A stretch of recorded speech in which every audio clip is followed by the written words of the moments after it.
ibubuo natin ang ating sistema. Okay? Ganun po talaga eh, marami po mga na kaya po ako nagtutulog sa labas kasi nga po hindi nagulat si Pastor. Kaya ako sa nahihirapan daw. Para sinusunod yung kanyang hardware nga yun. Diba? Kasi. So, ngayon po umaga mga kapatid, tayo po ay mag-uusap. At bagamat tayo po ay nasa huling linggo na po ng Hunyo. So, June 30 po ngayon, hindi po ba? So, bagamat hindi po February, pag-usapan pa rin po natin ang pagtungkol na po sa pag-ibig ng Diyos. Kanina po, itinuro ni Sister Kayla, God's love, or the love of God.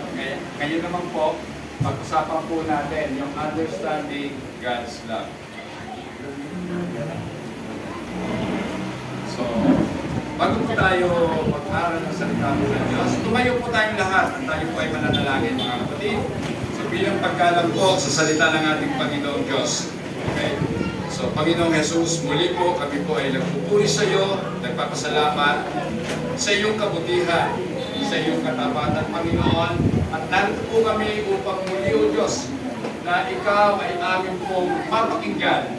Ang mga salita mo nga po ay ang pagkain ng amin pong mga kaluluwa. Kaya sa oras na ito, Panginoon, pagkabusugin mo po kami ng iyong mga salita, Panginoon. Upang ang aming buhay ay lubusan nga pong maging masigla, maging malakas, at kapaki-pakinabang. Panginoon, sa lahat po ng ito, sa iyo po namin patuloy na iniaasa ang katagumpayan ng iyong gawain sa oras na ito. At Panginoon, bigyan mo po kami ng kaunawaan, higit ang iyong alipin, Panginoon. Gamitin mo lamang po ang kanyang puso't kaisipan upang mahayag ang iyong katotohanan. Ito po ang aming samot dalangin sa iyong makapangyarihan at banal na pangalang Jesus. Amen and amen. So makapuna po kayo. God bless you all, mga kapatid. At sa oras nga po nito, ating pong pag-usapan ang patungkol nga po sa pagkaunawa sa pag-ibig ng Diyos. Amen. So, tama po ang ating kapatid ni Sister Kayla na mahirap po talaga bigyan ng tamang pakahulugan ang pag-ibig ng Diyos. Sapagkat mismo ang ating Panginoong Diyos nagsabi, my ways are higher than your ways and my thoughts are higher than your thoughts. Amen. Ang kaisipan po ng Diyos ay mas mataas kaysa sa ating mga kaisipan. Gayon din naman, ang kanyang mga pamamaraan ay mas mataas kaysa sa ating pong pamamaraan. Kaya nga po, next slide. The concept of Christian love is impossible to comprehend fully and live out faithfully without an understanding of God's love. Okay, bukang bibig po natin. Love, love, love, love. Diba? Mahilig tayo sa love, love eh. Pero hindi naman talaga natin naiintindihan ang tunay na kahulugan ng salitang pagmamahal. Ang alam lang natin, yung love na ipinapahiwatig sa atin ng sanlibutan, which is emotional kind of love. Hindi po ba? Pag sinabing emotional kind of love, ito po yung pag-ibig o pagmamahal na pabago-bago. Kasi nga, emosyon, di ba? Ngayon, tuwang-tuwa ka. Mamaya pag-uwi mo, inis ka na. O, diba? Nagbago ang emosyon. Pero ang pagmamahal po ng Diyos, hindi katulad ng pagmamahal ng tao.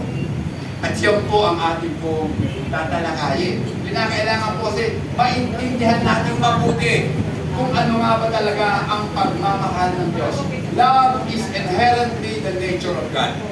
So ang pagmamahal po kasi, pag sinabing nature ng Diyos, ito na po yung kalikasan ng Diyos.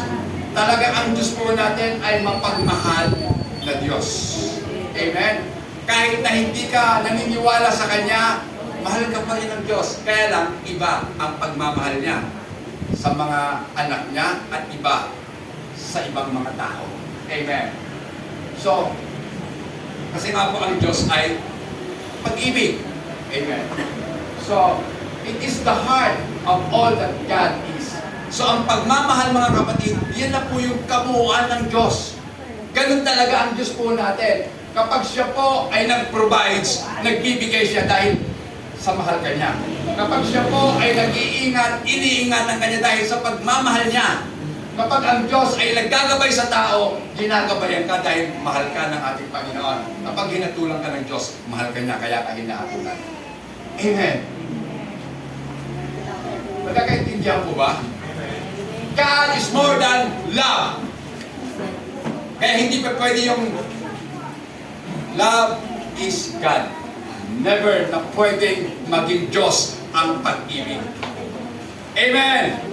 Dahil ang katotohanan, ang Diyos ay pag-ibig.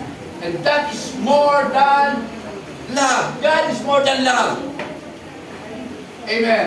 Yan po tatandaan lagi natin. Huwag kayong maniniwala sa love months na sinasabi nila. Amen. Dahil hindi nila alam ang kanilang mga sinasabi.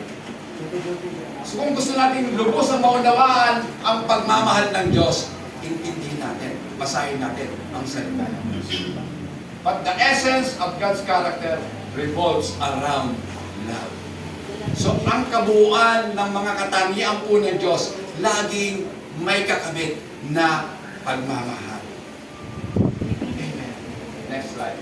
Biblical love comes from capturing the understanding of the nature of God. Amen.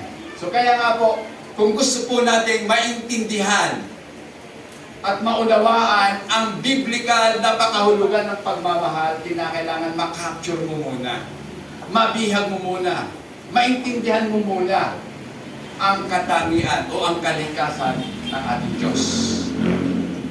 Amen.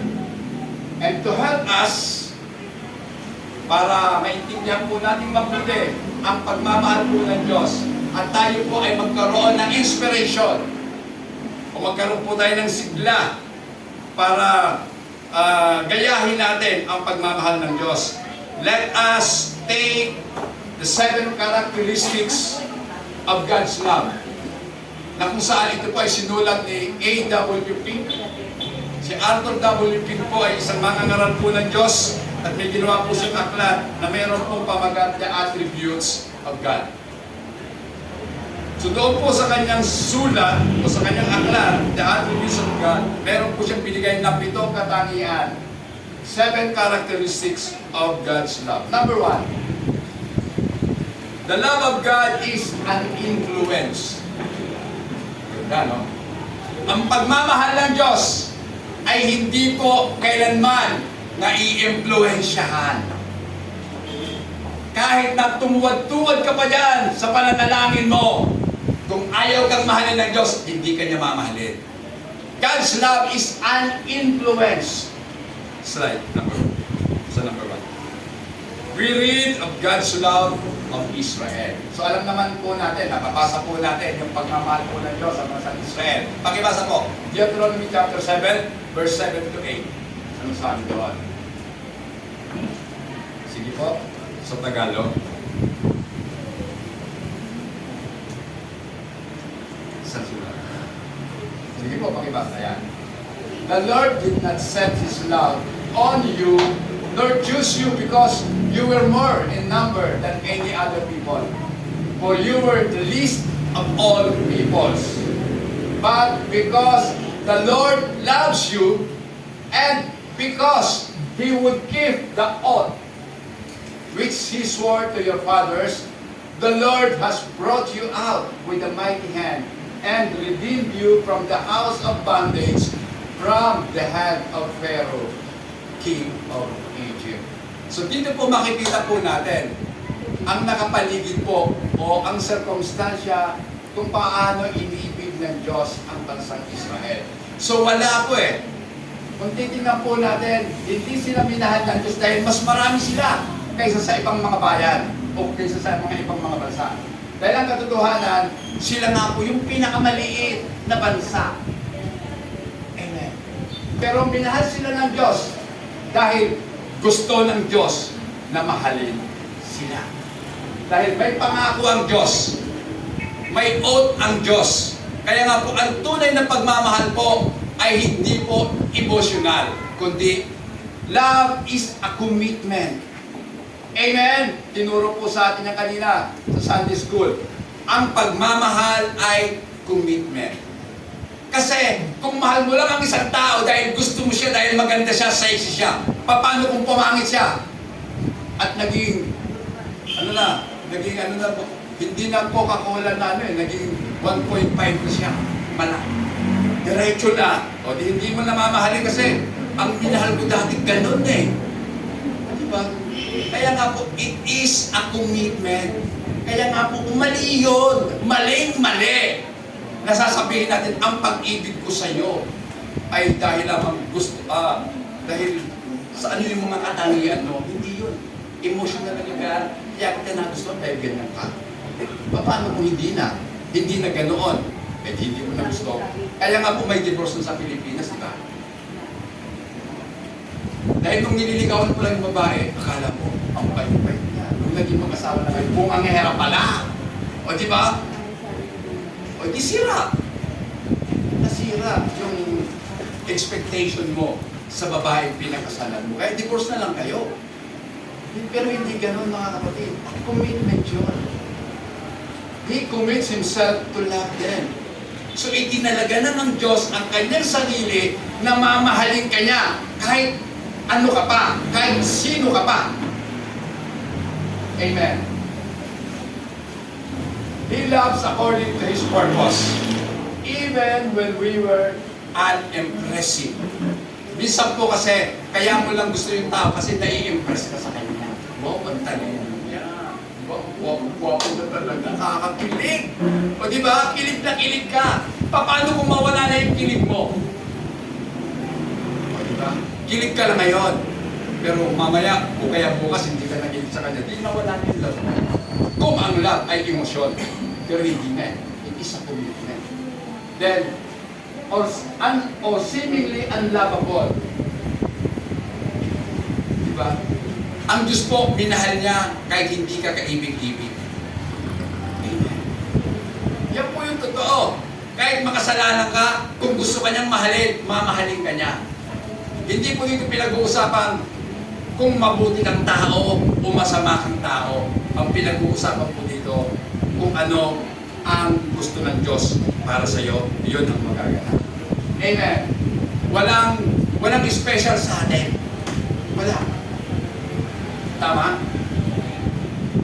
Dahil ba gumagawa ka ng mabuti kaya ka iniligtas ng Diyos? Hindi. Hindi yun. Dahil wala namang tao talagang gumagawa ng mabuti. Wala, kahit isa, yan ang sabi ni Paul. Diba? No one and nothing can influence God to love us. Pag sinabing no one, hindi mo siya. Walang taong pwedeng mag-influence sa Diyos para mahalin ka. At walang bagay na pwede rin mag-influence sa Diyos para hindi ka niya.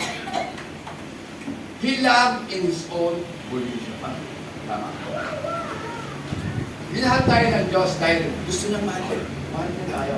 So pag sinabi pong volition, it is the power or the faculty to use one's will or decision. Diba? Kaya ako nga sinabing commitment ang pagmamahalin. Kasi nag-decide siya na mamahalin ka niya. Kaya nga po ang pag-aasawa, di ba, ay hanggang nabubuhay na commitment siya. Di ba? Hindi lang basta gusto mo siya ngayon. Hindi. Sabi nga, di ba, for better or for worse, di ba? For health or for sicknesses, mamahalin mo ang kabiyak mo. Amen. Sapagkat kayo ay pinag-isa na. At ang pinag-isa ng Diyos ay hindi pwedeng paghiwalayin ng divorce law ng anumang bansa. Kaya ang mundo natin, napaka-makasalanan. Bakit? Kasi nilalabag nila ang kautusan ng Diyos. Diba? Eh, pastor, hindi kasi kami magkasundo. Bakit kayo hindi magkasundo? Siguro hindi mo sinunod ang payo ng Diyos. Ano sabi ng Diyos? Huwag kang makipamalo. O, di ba? sa hindi mo kauli, kaya hindi mo kapananampalataya. Kasi kung pareho kayo ng pananampalataya, pareho kayo ng pinaniniwalaan, magkakasundo. Tama ba? Nabihag ka lang sa gandang lalaki o kaya sa gandang babae, hanga-hanga ka di ba? Nung mag-asawa na kayo, yung kamacho niya, ginagamit pa lang para pangkumpag sa'yo. O, di ba? Yung kaseksihan niya, ginagamit para parusahan mo na. O, dahil wala ka nang inisip mo, alalahanin mo yung asawa mo, umalis na yung asawa mo. Sa kaya pupunta. O, di ba? Dahil sa kanyang kaangking kagandahan, hindi maiwasan ang mga kalalakihan ay hindi titingin kahit may asawa na. O, di ba? Di ano yun? Torture ka? Kaya nga mga kapatid, di ba? Kung ating pong kakaisipin, how amazing is the love of God. Di ba? Talagang kamangha-mangha ang pagmamahal ng Diyos. How humbling is His affection. Di ba? Pag sinabing humbling, di ba? Dadalhin ka ng pagmamahal ng Diyos sa pagluhod sa kanyang harapan. Di ba? Bakit? Bakit naging humble ka? Kasi naisip mo, why me? Bakit ako, Panginoon, ang minahal mo? Sa kabila ng aking mga kamalian, sa kabila ng aking karumihan, still you love me. Diba? So hindi conditional ang pagmamahal ko ng Diyos, kundi unconditional. Minahal kita dahil gusto kong mahalin ka. Hindi dahil sa kung sino ka, hindi dahil sa kung ano ang ginawa mo, dahil kung ano ang gusto ko, yun. Dahil ang Diyos nasa langit at ginagawa niya ang kanyang gustong gawin, ang kanyang kaibigan. Amen. Okay. So, pakibasa nga po, Luke chapter 5 verse 8. Sige po. Lumakita yung Simon, Pedro, kay lumuwas sa harapan ni Jesus at sinabi, lumayo ka sa akin. Panginoon, sapagkat ako'y isang makasalanan. Diba? Isipin niyo yan mga kapatid. Yan ang naging tugon ni Pedro nung makita niya ang Panginoon. Diba? Ano sabi niya? Lumayo po kayo, Panginoon, sa akin, sapagkat ako ay isang taong makasalanan. Amen. Ang isang taong makasalanan, walang mukhang ihaharap sa Diyos. Amen. Tayo, mga tao Kasi mali yung konsepto natin patungkol sa Diyos. Ang tigas pa ng mukha natin na tumingala sa langit. O Diyos ko, pagpalain mo ako. Diba? Samantalang ang isang matuwid na tao na alam niyang siya'y makasalanan, hindi makatingin sa Diyos. Naalala ko tuloy yung pariseo sa kayong maniningil ng buwis, nasa templo, yung pariseo, ang yabang niya pa. Salamat Panginoon, nakatas ko siguro yung kamay niya. Salamat Lord, dahil hindi ako katulad ng tao niyan. O, diba? Kasi nakita niyo yung maniningil ng buwis sa Israel po. Ang maniningil ng buwis ay isa po sa pinaka-makasalanang tao. Mababang uri po ang pinila sa mga taong maniningil ng buwis. Dahil alam po nila, lahat ng maniningil ng buwis, korap. Kahit ngayon sa BIR, maraming korap. Diba? Okay. Sabi ni Pedro, lumayo po kayo, Panginoon, sa akin dahil ako yung makasalanan. Diba?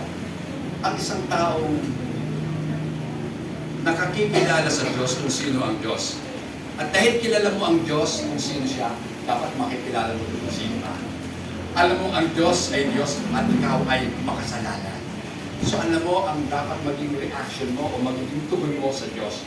Magpapakumbaba ka at sasabihin sa kanya, lumayo ka, Panginoon. Lumayo po kayo. Sapagkat ako'y makasalanan. Pero ang Diyos lalapitan ka. Cheer up. Pagtuwa ka, anak. Ako ito. Amen. At gusto kita. Kaya bumangon ka. Amen. So ganyan po ang pagmamahal ng Diyos sa atin. Gaano man kabigat, gaano mong kalaki ang nagawa mong pagkakasala sa Diyos. Kung ikaw ay anak ng Diyos at minahal niya, mapapatawad ka. Amen. Kayo ba'y may anak? At yung pang anak ninyo naging mabuti sa inyo, kahit magpakasama pa yung anak nyo, hindi pa pwedeng hindi mo pa rin siya mahalin. Anak mo siya. pero paparusahan mo siya. Ganun ang ating Panginoon. Amen?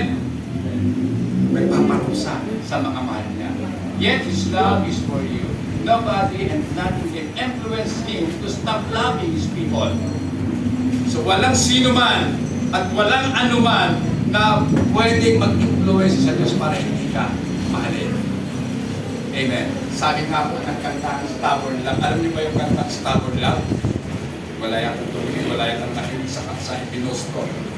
Alam niyo ang kantang yan, ang daming ulit ng ako'y pinaiyak ng kantang yan. Pag naintindihan mo ang kantang yan, ang sabi doon ng may akda ng kanta, ilang ulit na kitang binigo, Panginoon. Ibig sabihin ng stubborn love, makulit ang pagmamahal ng Diyos.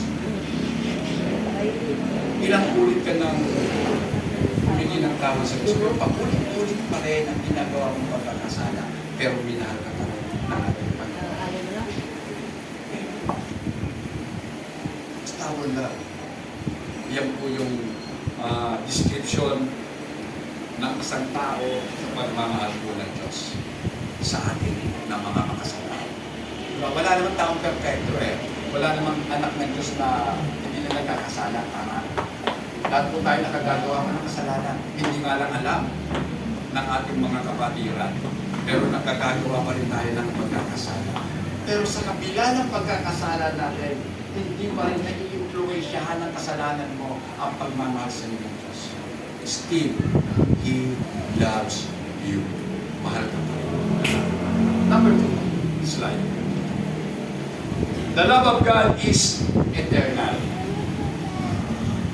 So dahil nga po ang ating Panginoong Diyos ay walang hanggan, at ang pagiging walang hanggan niya ay kakibat na rin po dito ang kanyang pagmamahal. Sa makatuwid, ang pagmamahal po ng Diyos ay eternal din. It is an everlasting love with no beginning and no end. Sabi nga po sa Jeremiah chapter 31, verse 3. Anong sabi doon? The Lord has appeared of old to me, saying, yes, I have loved you with an everlasting love. Therefore, with loving kindness, I have drawn you. Amen. Sa Tagalog po, pakibasa. Napakita ako sa kanila Opo.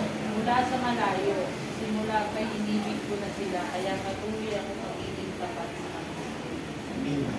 Ang Panginoon ay napakita ng una sa akin na nagsasabi, oo, inibig kita ng walang hanggang pag-ibig. Tingnan nyo, ang pag-ibig po ng Diyos, walang hangganan. Ibig sabihin, limitless. Amen. Then, kaya't ako'y lumalapit sa iyo na may kagandahan. I have drawn you. So, malina yung pagkatagalog yun eh. Pag sinabi ng Diyos na I have drawn you, pinalapit kita sa akin. Hinihila kita palapit sa akin. So ang Diyos po, hindi naman talaga tayo ang lumalapit sa Diyos. Kundi, kasi ang tao po hindi kusang lalapit sa Diyos yan kung hindi sila ilapit ng sarili ng Diyos sa atin. So ano yung panghila sa atin ng Diyos? Ang kanyang salita. Amen. Kaya nga po, dapat pa rin tayo mag-evangelism. Kasi salita nga po ang pwedeng maghila sa tao para dalhin sa paanan ng Diyos. Amen. Kahit ako'y lumapit sa iyo ng may kagandahan. Ang sabi niya. Pero sa English po kasi iba eh. Iba ko sa English. Tingnan nyo. Therefore, with loving kindness, I have drawn you. So yung Diyos mismo ang bumila sa iyo. Amen. Doon ang Diyos ang lumapit sa Tagalog, di ba? Ako'y lumapit sa iyo. Tingnan nyo. Kaya nga po, mahalaga na kung tayo po yung mga mag-aaral ng salita ng Diyos, dapat hindi isang translation lang ang meron tayo. Minsan, kasi sa akin po, binabasa ko rin yung ASP. Tapos yung NLT, New Translation. So, tapos, Ito pong New King James, kasi para po sa akin, mas gusto ko po yung NKJV. So, New King James Version. So balik na po tayo sa ano. With Paul, declaration. So, sinasabi po ni Paul, doon po sa Ephesians chapter 1, verse 4 to 5. Pakibasa po. Ephesians 4, 1, 4 to 5.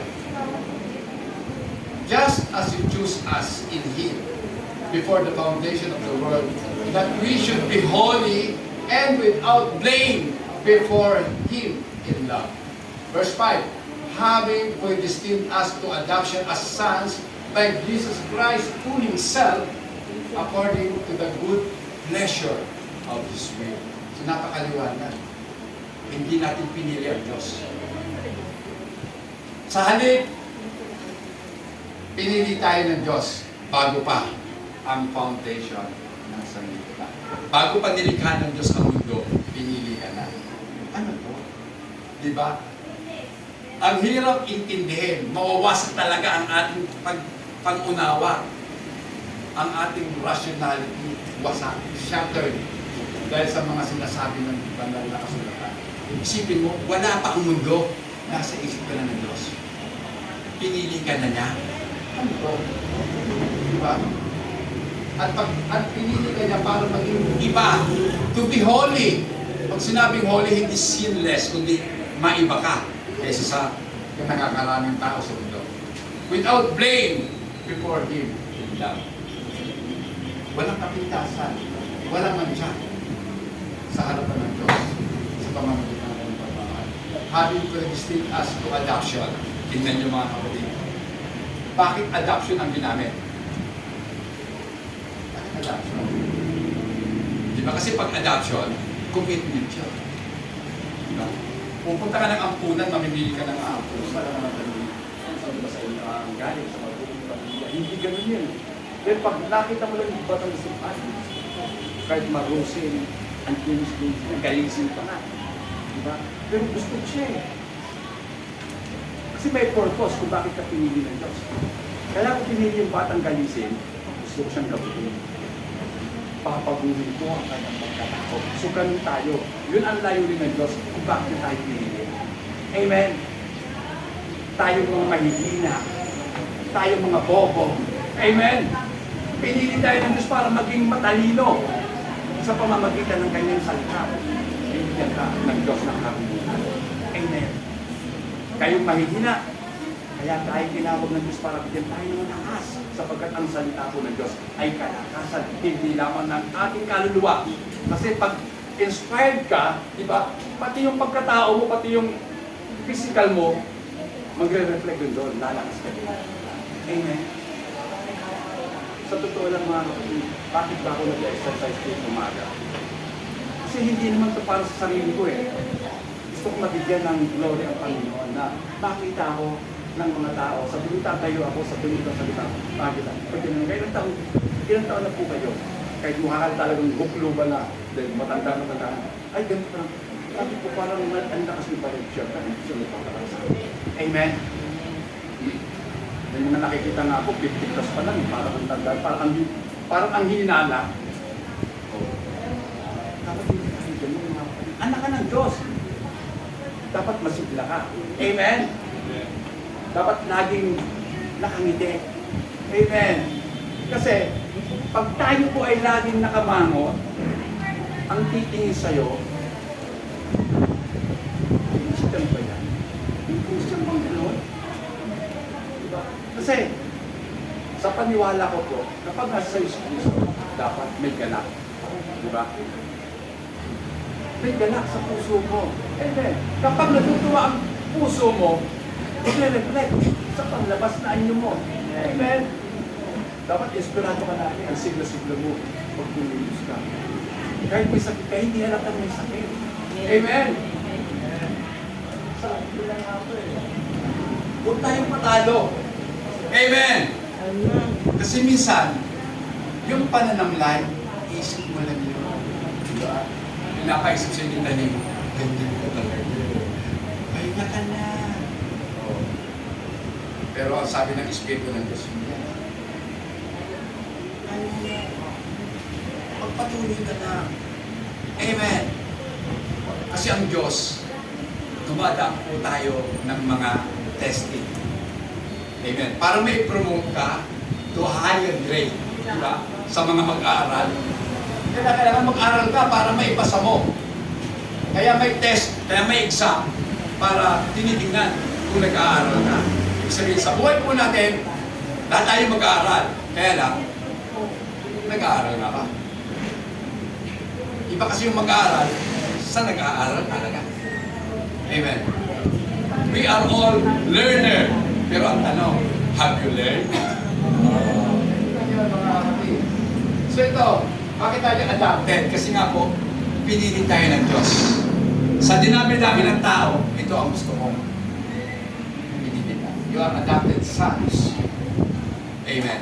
Sa Israel po, yung adopted son, sa kayong legitimate na anak, pareho lang ng mana. Para nga sa akin, mas matimbang pa yung adopted. Tama ba? Kasi kung biological kitang anak, hindi naman ako nakapamilya eh. Ikaw na lang ikaw yung inilabas niyan. Ikaw ang inilabas ng nanay mo, tatanggapin na lang kita, ganyan ka. Pero ako yung mamimili ng pag-a-adapt ako, pipiliin ko talaga kung sino ang gusto ko. Amen. Pero sigurado yun. Pag kayo pupunta ng ampunan, ang i-a-adaptin ninyo, tiyak, nakakatiyak po ako. Ang kukunin lagi, magaganda, mga design, isoy. Iwan yung mga native natin, mga kababayan. Diba? Iwan yung mga ulit pa eh. So, bakit? Diba? Kaya hindi sila Angelina Jolie sa si Brad Pitt. Para pumupunta ng Africa. Diba? Dapat natin yung misfortune. Talagang nangangailangan ng kalinga. So tayo po lahat sa tingin ng ating Panginoon, kailangan natin siya. Kailangan natin ng kalinga. Ngayon, kapag tayo kinalingan ng Diyos, dapat isang malaking, tanawin natin. Dapat tatanawin natin ng napakalaking, hindi lang utang na loob, kundi utang pa rin sa labas. Amen. Kasi ang utang na loob, ang hirap bayaran. Tama ba? Yung utang sa labas, ang daling bayaran. Magkano utang sa'yo? Oh, 5,000. Ayan, 5,000. Bayad na ako. Pero yung utang na loob, ang hirap bayaran. Para mabayaran ng utang na loob, kailangan magbigay ka rin ng kagandahang loob. Para amalis na kayo. Amen. So, mga kapatid, all human effort, comprehension, and wisdom are shattered. Eto na nga, dahil nga po sa sinabi ni Paul sa Ephesians chapter 1, verse 4 to 5, lahat daw po ng effort, lahat ng pagpapagal, lahat ng pagpupunyagi ng tao, lahat ng kanyang kaunawaan, lahat ng kanyang karunungan, ay wasak dahil sa sinabi ni Pablo. Amen. Di ba isipin mo? Papakahirap ka sa buhay mo. Nagpupumilit ka. Yung pala, ang Diyos pa rin ang pipili. Hindi talaga. Kaya tayong mga pinili ng Diyos, dapat ano ang magiging response natin sa kabutihan ng Diyos? Dapat mas lalo tayo magsumika na sundin ang kalooban ng Diyos. Kahit ito'y nangahulugan, paghihirap mo, paglilitaos mo, kawalan mo, magpatuloy ka. Kasi ang tinitingnan ng Diyos, yung ating response. Puso ang tinitingnan ng Diyos. Amen. Bakit? Mamamatay ka ba kung hindi mo kumain ng tatlong beses sa araw? Lagi mong tandaan ang pangako ng Diyos. Ano ang pangako ng Diyos? Sa mga ibon nga. Kasi ang Diyos ganito. Ang ating Panginoong Yesus po siya yung tuturo, maraming halimbawa. At pag nagbigay siya ng halimbawa, simple, maiintindihan ng tao. Sabi ng ating Panginoong Yesus, kung ang mga ibon na sa iyong papawin, hindi naman sila nagtatanim, pero pinakakain. Kung ang mga damo sa para, kapag panahon ng tag-init, nalalanta, namamatay. Pero kapag dumating ang tag-ulan, sa unang patang ng ulan, sisipo sila. So, ganoon. Mga salitang kapag naiintindihan po natin, magdadala sa atin upang tayo ay lalong gumamit sa ating Panginoon. Amen. So, tandaan po natin, minahal tayo ng Diyos. God loves us before our breath entered into our lungs. Minahal ka na ng Diyos kahit hindi pa pumapasok ang hininga mo sa baga. Mahal ka na ng Diyos. Wala ka pang hininga, minahal ka na ng Diyos. Amen. Before the foundation of the earth was created, God chose us and loved us. Amen. Number 3. So, ito yan. Meron pa tayong 4. The love of God is sovereign. Ito po ang nawawala. Sovereignty of God. Ang pagiging makapangyarihan po ng Diyos. Pinakamataas ng Diyos. God is supreme and independent and not in control or hinder His love but Himself. Wala pong pwede mag-influence sa Kanya kung sino mamahalin niya kundi sarili lang niya. May kulang dyan. Ito. Ang sabi dyan, He is under no obligation. So wala po siyang under po yung He is under no obligation to love anyone. Wala po siyang obligasyon kanino man upang mahalin niya. Walang obligasyon ng Diyos na mahalin ka. Amen? Dahil yung pagmamahal niya, kusa niyang ibinigay sa iyo. Pakibasa nga po, Psalms 115, verse 3. Sige po, sa Tagalog. Ang Diyos namin nasa langit, naroon ang Diyos namin at ang kanyang ginagawa ay kung ano ang Yeah. But our God is in heaven. He does whatever He pleases. Ginagawa niya ang gusto niyang gawin. Amen? So walang pwedeng magdikta sa Diyos kung anong gagawin ng Diyos. Amen. So siya talaga ang masusunod.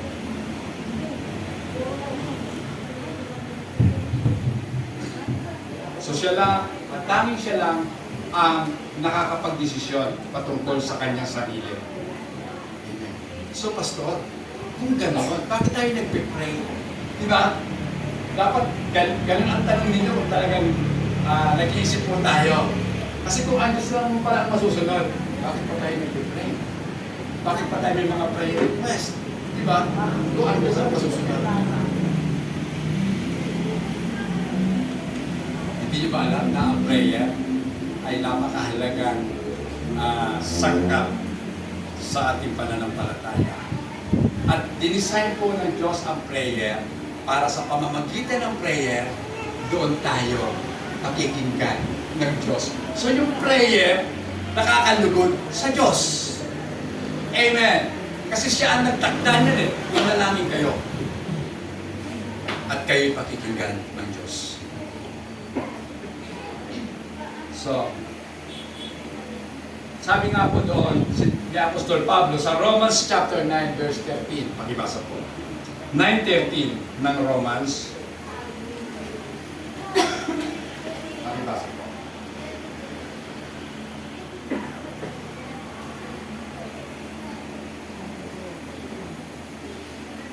Sige po sa Tagalog. Ayon sa nasusulat, minahal ko si Jacob at tinaturukan ko si Esau.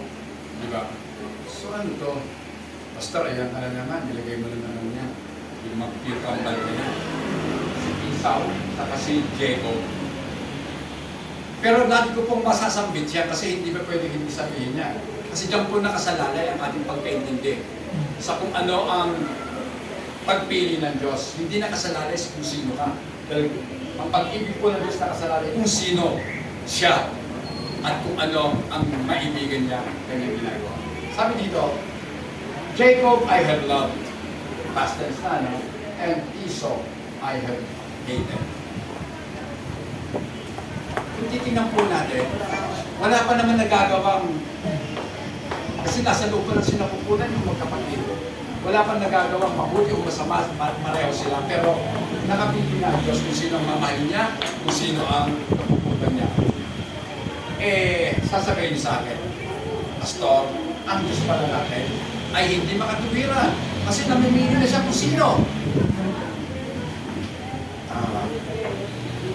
Eto ang sagot.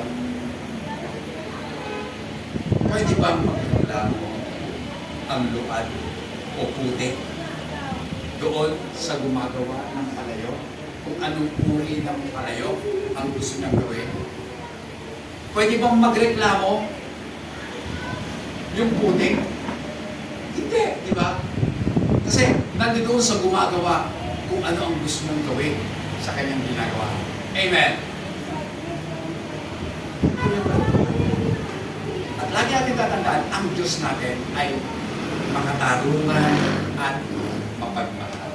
So ang kanyang ginagawa, maging sa paghatol man, ito ay may love. Mayroon ka ng Diyos kahit minili ka. At kung ikaw ay mapaparusahan, ito ang sasabihin ko, ang Diyos ay makatarungan. Ibinigay sa iyo kung ano yung tama. Kasi ang lahat ng tao nagkasala. Di ba? Kung ang lahat ng tao nagkasala, lahat po tayo impyerno, lahat po tayo paparusahan.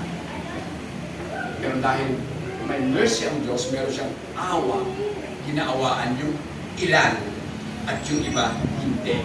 Ang pinahiran ng Diyos, righteousness or justice. Di ba?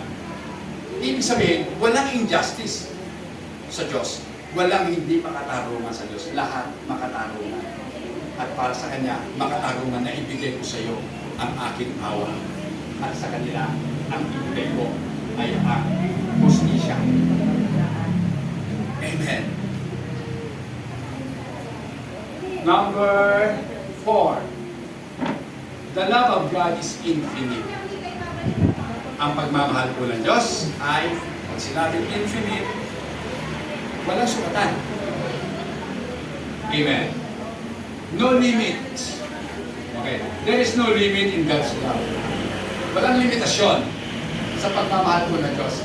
He never runs out of love for His people. Kailanman hindi po nauubusan ng Diyos ng pagmamahal sa Kanyang mga pinili. Amen. Diba? Hindi siya nauubusan. Yan po ang ikinatutuwa ko sa Diyos natin. Pag siya nagmahal, todo-todo. Kahit itodo niya na yan, hindi pa rin siya nauubusan. Sapagkat kalikasan ng Diyos ang maging mapagmahal. Amen. So paano yun? Paano siya mauubusan kung yun ang nature niya? Pag naubusan siya ng pagmamahal, hindi na siya Diyos. Tama. Dahil ubusin, ang nature ng Diyos hindi nauubusan. Hindi nauubusan ang pasensya para sa kanyang mga anak. Kahit pasaway ka pa. Pero maghanda ka na. Pag pasaway ka na, may palo ka. Gusto nyo? Paluin? Masakit yun. Diba? Para magtanda. Amen. Para maipakita rin ng Diyos, mahal ka talaga niya. Didisiplinan. Amen. Dapat hindi tayo magtampo kung tayo po ay napapahal ng Diyos. Dapat magkalapangan tayo. At sabihin natin, thank you Lord, napalo mo ako. Ibig sabihin nga, anak mo ko. Kasi hindi ko naman pwedeng pakialaman yung anak ng may anak eh. Hindi ko pwedeng pagalitan kayo, pero hindi ko naman kayo mga anak. Pero sa anak ko, pwede ko silang paluin, pwede ko silang pagalitan. Kahit anak ko sila. Tama, ganun din ang Diyos. Tayo pinapagalitan. Minsan dinadaan mo tayo sa salita. At gagamit sila ng mga tagapagsalita niya para makarinig tayo ng mga masasakit na salita. Pero huwag kayo magtatampo doon sa nagsabi sa inyo. Dahil iyon nagsabi sa inyo yun ay ginagawa ng Diyos para kayo ay sawalin. Amen. At kung kayo magpapasalamat, magpasalamat kayo sa Diyos. Kaya hindi sa tao nagsaway sa inyo. Panginoon, salamat po, ginagawa siya. Kaya sa inyo talagang Panginoon. Amen. Okay po. Hindi kailanman ang Diyos nauubusan ng pagmamahal niya sa atin. Sabi nga po doon sa Efeso 3:17 hanggang 19, ano sabi? Naway manatili si Kristo sa inyong mga puso sa pamamagitan ng inyong panalangin. Dalangin ko na ang pag-ibig ang maging ugat at protection sa lahat ng ginagawa. Hanggang ano yan? Upang lubusang maunawaan kasama ng mga hinirang ng Diyos kung gaano kalawak, kahaba, kataas at kalalim ang kanyang pag-ibig. Amen. At naway maunawaan ninyo ang pag-ibig ng Kristo, hindi kayang pag-ibig ng pag-ibig at sarili, mapuspos kayo ng buong katangian ng Diyos. So yan mga kapatid, ano? Yan po yung totoong definition ng pagmamahal ng Diyos. Amen. So ang buhay daw po natin dapat nakatanim at dito, grounded sa pag-ibig po ng Diyos. Amen. Dapat kung bakit tayo nakatayo dito, bakit kayo nakaupo dyan, dahil mahal nyo ang Diyos. Amen. Bakit kayo nagtatrabaho, bakit kayo nag-aaral ng mabuti, dahil mahal ninyo ang Diyos. Bakit ninyo pinag-iigi ang trabaho, kahit nahihirapan kayo, sige lang, magtrabaho ka. Kasi sabi nga po na Apostol Pablo, tayo'y gumawa. Huwag natin pakialaman ang trabaho ng iba. Mind your own business. Diba? Sabi ko nung prayer meeting natin, mind your own business. Dapat talaga mag-iig tayo ng prayer meeting. Mag-iig tayo ng Bible study. Kung tayo magtuturo, mga kapatid. Hindi ko tuloy maalala yung mga tinuro ko. Kasi meron ko lang pagtuturo. At dito nga po mga kapatid, may be able to comprehend with all the saints what is the way, yung lawak. Dapat ba natin maintindihan yung lawak ng pagmamahal po ng Diyos. Hindi lamang lawak, yung haba. Amen? The deep, the depth, yung lalim, then height, yung taas. To know the love of Christ which passes knowledge. Lagpas pa sa ating kaalaman. Kahit na nag-a-acquire, nabasa pa tayo ng basa para makaalam ko ano pag-ibig ng Diyos, lagpas pa doon ang pagmamahal po ng Diyos. That you may be filled with the fullness of God. So hindi man natin maarok ang lalim, ang lawak, at tapatin at tayo ng pagmamahal po ng Diyos, tayo po ay maputos po siya. Kapag tayo po napuspos ng love ng ating Panginoon, magagawa na po natin ibigin din ang Diyos. Pero ito ang katunayan kung paano mo maiibig ang Diyos. Sapagkat ang Diyos sa totoo, hindi natin nakikita, tama? At ang sabi ng ating Panginoong Jesus, ganito, kung ano ang ginagawa ninyo sa inyong mga kapatid, ginagawa ninyo sa akin. Amen! Kaya, mahalin mo ang kapatid mo dahil sa pagmamahal mo sa kanila, minamahal mo ang Diyos. Palakpakan natin ang ating Panginoon. Amen! Diba? Ngayon, paano ba natin mapapakain ng Diyos? Paano natin mapapainom ang Diyos? Dahil ang sabi ni Jesus Christ, I was hungry, I was thirsty, I was in prison, pero hindi na ako dinalaw. I am naked, hindi na ako dinamtan. Kaya ang tanong ng mga alagad na, Panginoon, kailan ka namin nakita mo ba? Kailan ka namin nakita ng uto? Kailan ka namin nakita ng uwag? Kailan ka namin nakita ng kabilanggo? At hindi ka namin dinalaw. Ang sabi ng Panginoon, anong ginagawa ninyo sa mga kapatid yung ginagawa niyo sa mga?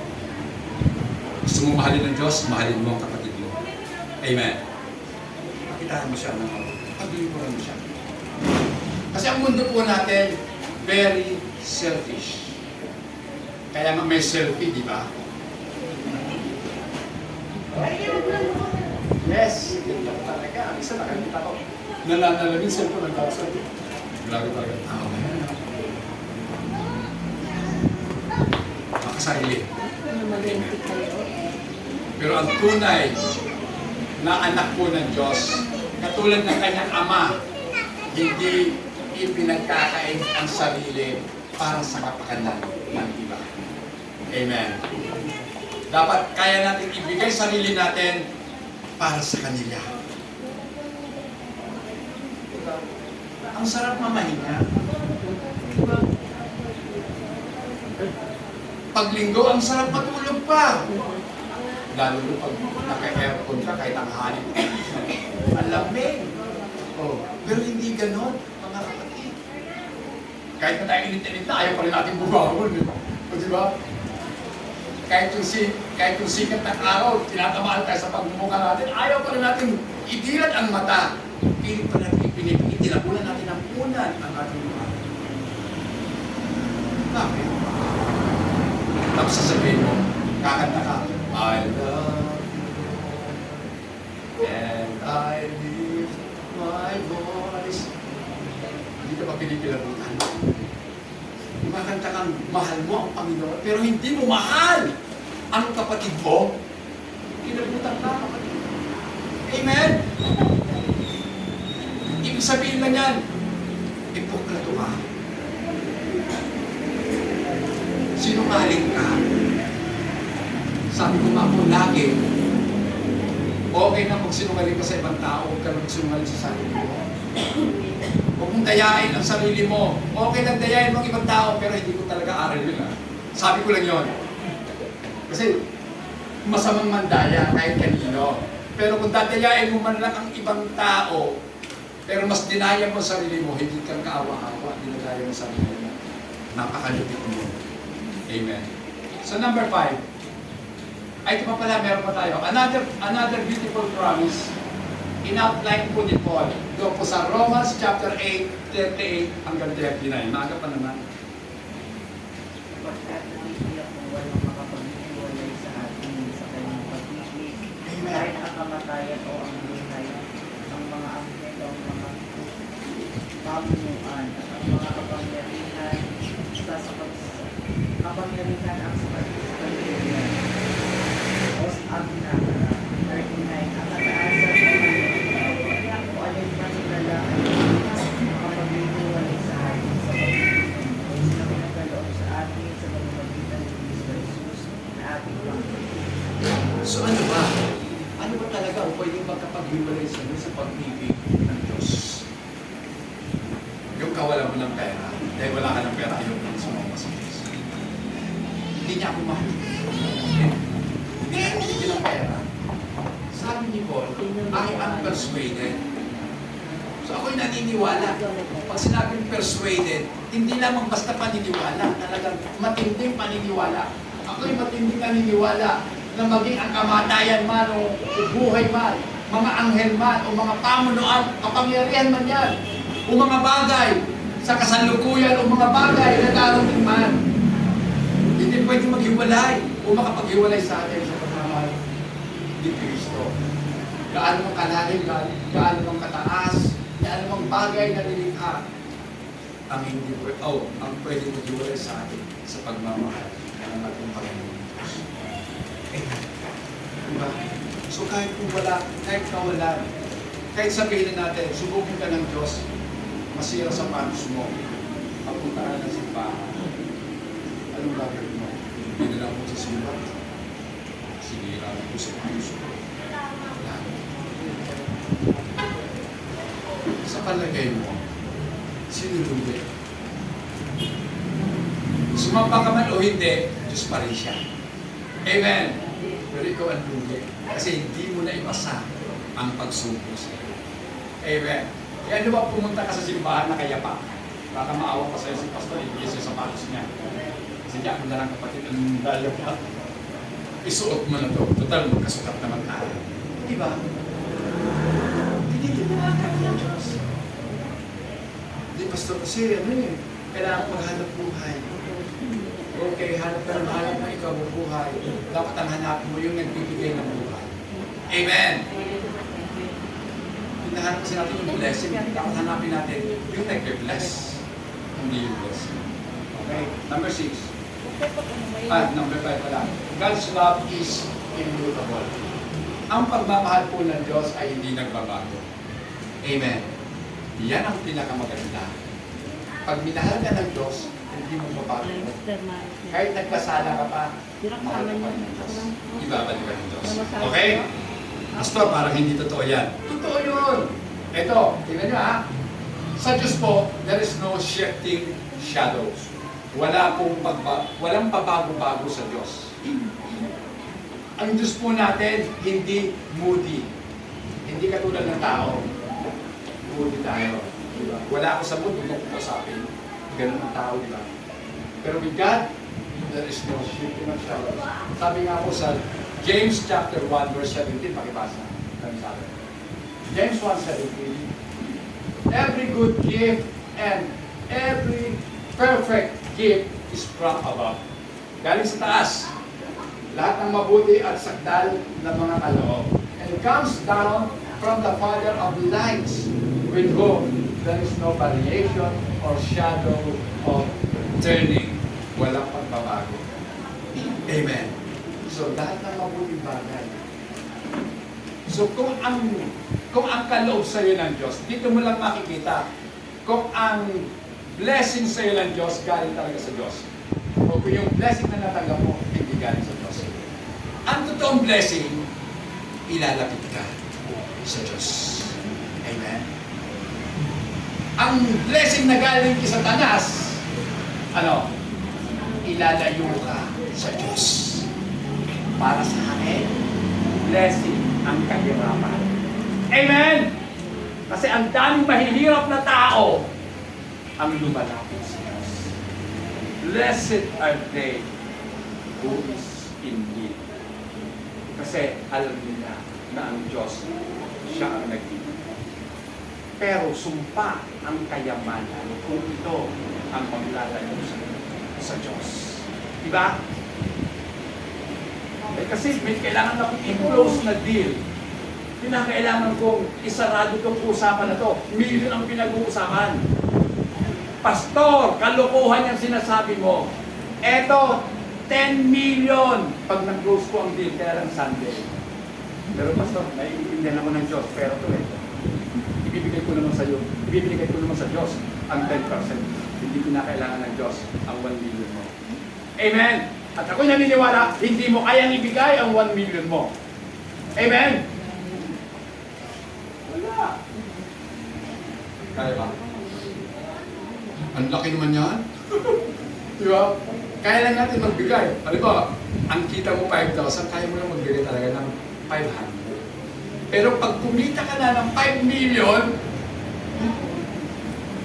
10% ng 5 million mo, magkano? Diba 50,000? Tama ba? Ay, 500? Wow! Lord, ang laki niyan! Ang laki!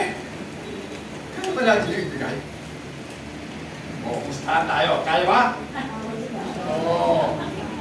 Sabi ko na eh, hindi talaga. Oo. Pero hindi ko kayo tinuturo yung ayos dito, di ba? Hindi guys. Magbigay ka ayon sa tinuturo mo. Amen. Pero dahil sa sobrang pagtitiwala mo sa Diyos, sobra ang pagtitiwala mo sa Diyos, kaya mo magbigay kahit 1 million. Amen?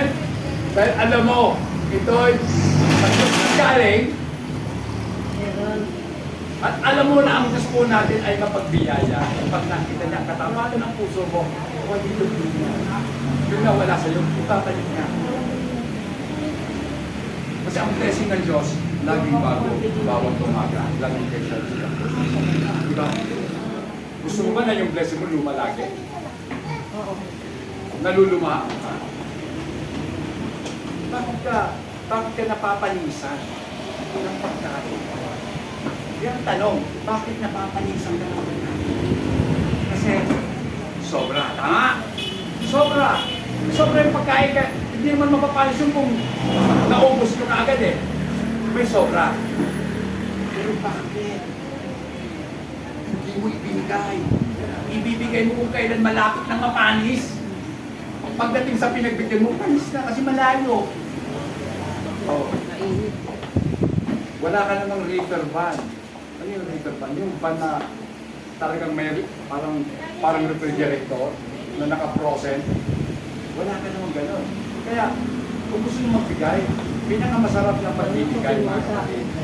Kakatapos mong lutuin, mamimili ka na. Mainit-init pa. Tama! Magtira ka na rin yung kayo ulit. Ito, tama na sa akin ito. Anak. Siguro ang sarap. Gusto kong tumira sa kapitbahay. Sa bahay na malapit kayo. Pag ganun kayo. Diba, ang sarap mong pag-itunin, no? Kaya hindi na ako magluto. May pagkain lagi. Asa ka naman. Di ba? Kasalanan ninyo. Huwag kayong paasa.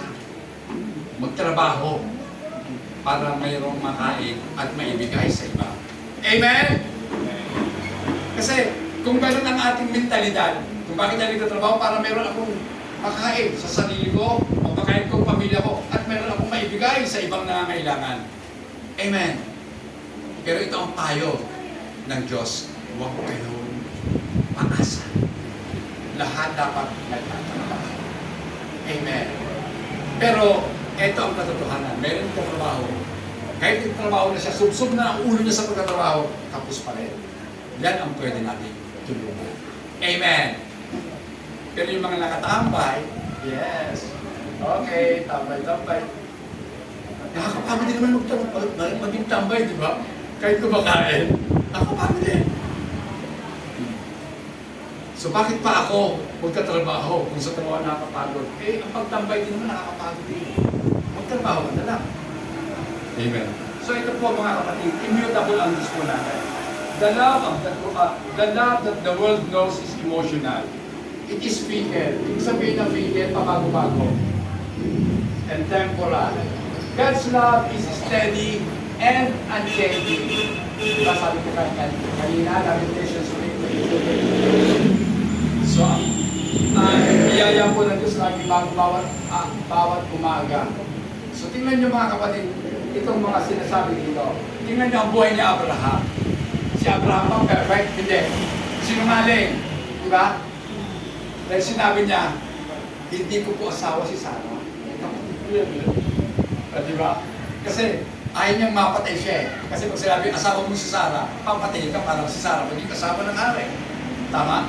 Pero kung sinabi kapatid mo si Sarah, magiging malayo ko ito eh. Ingatan niya si Abraham. Si Abraham sinungaling. Si Jacob, ano? Mandaraya. Di ba? Dinaya niya ang kapatid niya. Si Moises, ano? Di ba? Wow! O si David, ano? Bukod sa mga ngalo niya na, mamamatay tao pa. Si Pedro, ano? Ikinailang ang Panginoon. Si Paul, sabi nga ni Paul, I am the worst of the sinners. Ako ang pinakapiluno ng mga makasalanan. Makasalanan si Paul. Kaya inuusig niya ang mga sumasampantay sa Panginoon. So makikita natin, si Abraham, si Jacob, si Moses, si David, si Peter, si Paul, at marami pang iba, lahat po sila makasalanan. And yet, God loves them. Amen. Minahal pa rin sila ng Diyos sa kabila ng pagiging makasalanan. So nagmamahal ang Diyos dahil hindi tayo perfect. Kahit hindi ka perfecto, mahal ka ng Diyos, manatili ka lang sa Diyos. Amen. Kaya nga po merong 1 John 1:9. Diba? Kapag tayo po nagkakasala, anong sabi doon? I-confess natin ang ating mga kasalanan. Tayo po mga pagbabawasan. God's love is unfailing. Even. Amen. So ang pag-ibig po ng Diyos, hindi po bumibigo kahit na tayo ay palaging bigo. Amen. Then, number 6. God's love, the love of God is holy. Pag sinabing holy, naiiba. Iba sa mundo ang pagmamahal ko ng Diyos. Okay? Since our God is holy, His love is pure, perfect, and righteous. Dahil ang Diyos natin ay naiibang Diyos, banal, sinless. Pero ang kanyang pagmamahal ay pure, perfect, and righteous. Not one aspect of His love is weak. Wala pong bahagi ng pagmamahal po ng Diyos na mahina, or unfair, or soft. Ang pagmamahal po ng Diyos hindi malambot, matigas. Amen. Ang Diyos po natin, disiplinahan. Matigas siya. Kung anak ka niya, patitikin ka niya ng disiplina. The love of God never hits the wrong target. Hindi kailanman pwedeng magkamali ang pagmamahal po ng Diyos. Pag minahal ka ng Diyos, hindi mali yun. Tama yun. Dapat panindigan natin ang pagmamahal ng Diyos. Si Panaya 3:17. Ano sabi?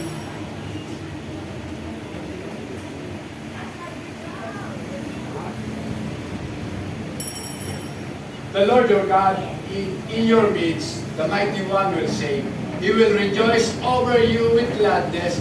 He will quiet you with His love. He will rejoice over you with singing. So yan po yung Diyos natin. Siya po ay laging nasa kalagitnaan natin. Sabihin, ever-present ang Diyos. Lagi po siyang kasama natin.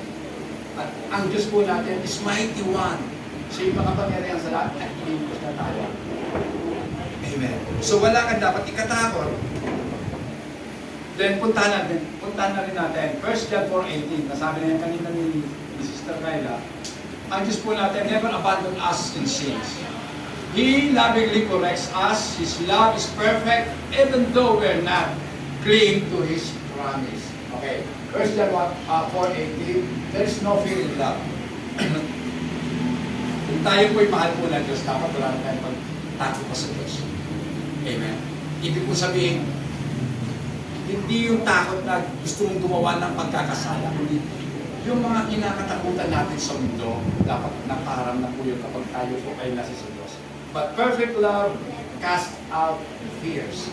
So kung nasa atin po ang perfect love ni Jesus, dapat wala na tayong kinakatakutan. Except, siya na lang. Amen. Hindi ka na takot mamatay. Sister Darin, hindi na tayo takot mamatay. Hindi na tayo takot magutom. Amen. Hindi na tayo takot mawalan ng anumang bagay na galing din naman sa Diyos. Hindi na tayo takot panghinaan man ng ating pangangatawan. Amen. Kaya alam natin, yun ang nature ng tao. Ako hindi na po nagtataka kung bakit may sumasakit na aking mga kasukasuan. Kaya dapat talaga gumalaw ng gumalaw. Amen. So, nawala lang yung takot. Hindi na tayo takot magkasakit pa. Kaya alam naman natin ang tao pwedeng magkasakit, pwedeng mamatay sa sakit. Amen. Kasi once na tayo po ay nabuhay, isa pong katiyakan mamamatay natin. Amen. So, pakibasa po, Romans 8:1.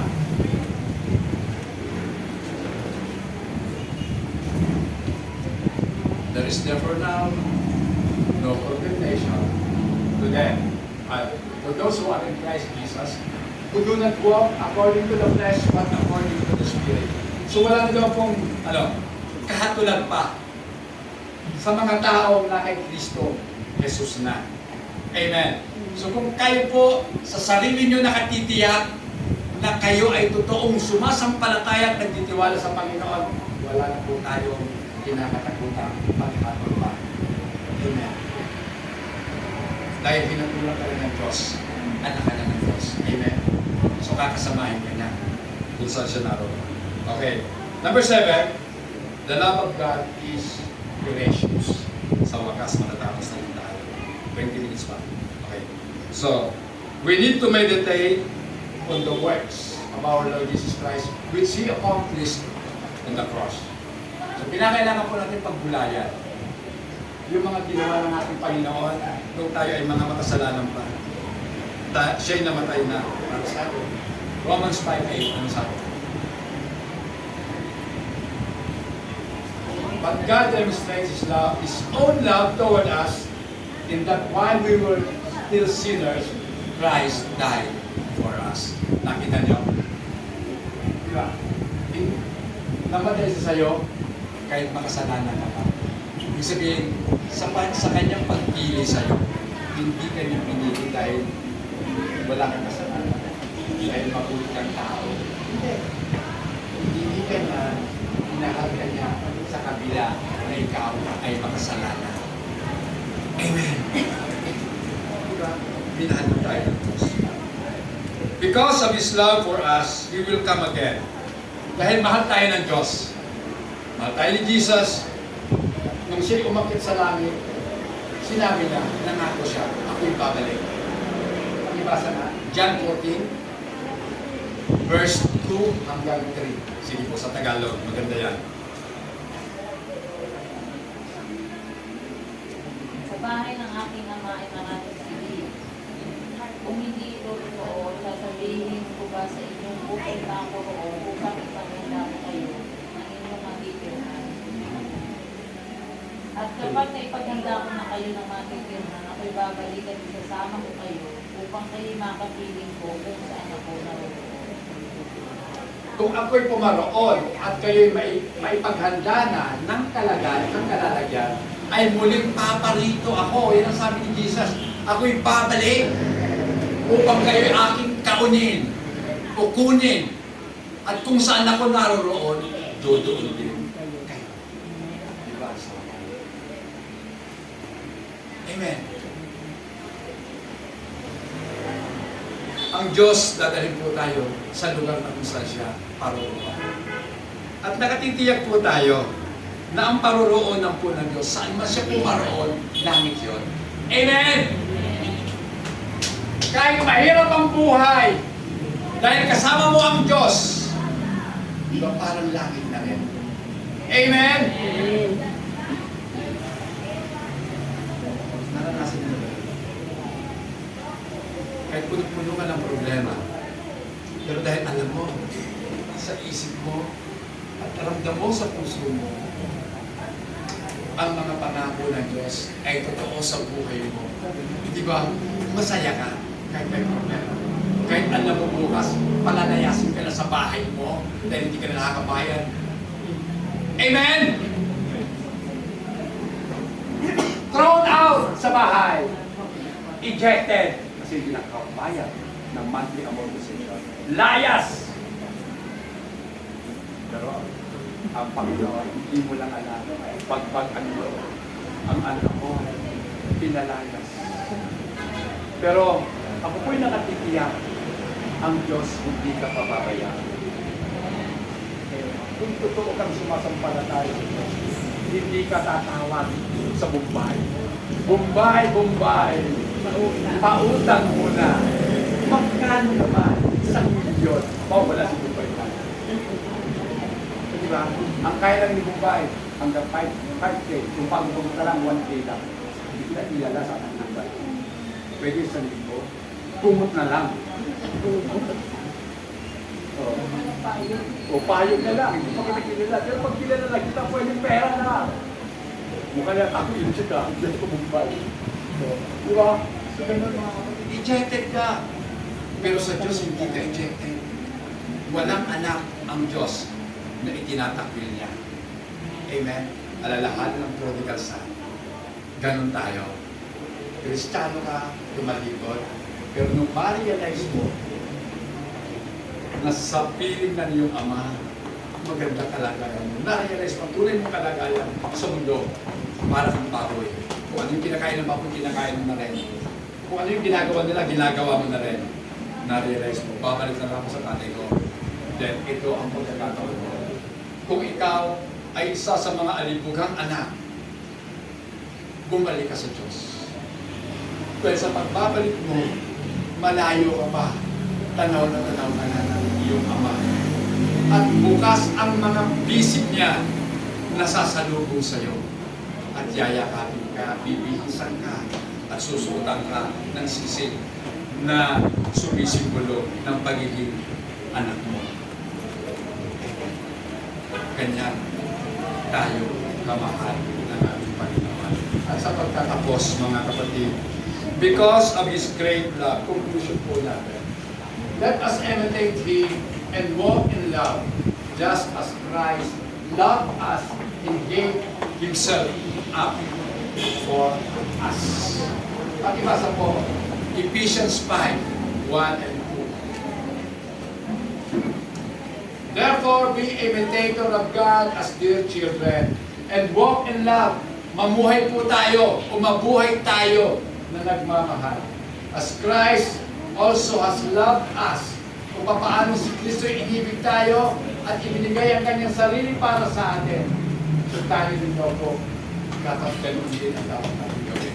Pag ibinigay po natin ang ating sarili para sa ibang mga kapatid natin, para tayong sweet smelling aroma, mabangong handog para sa Diyos.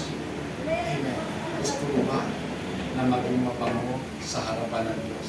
Ibigay mo ang sarili mo sa Diyos at sa iyong kapatid, at ikaw ay magiging mabangong handog para sa atin.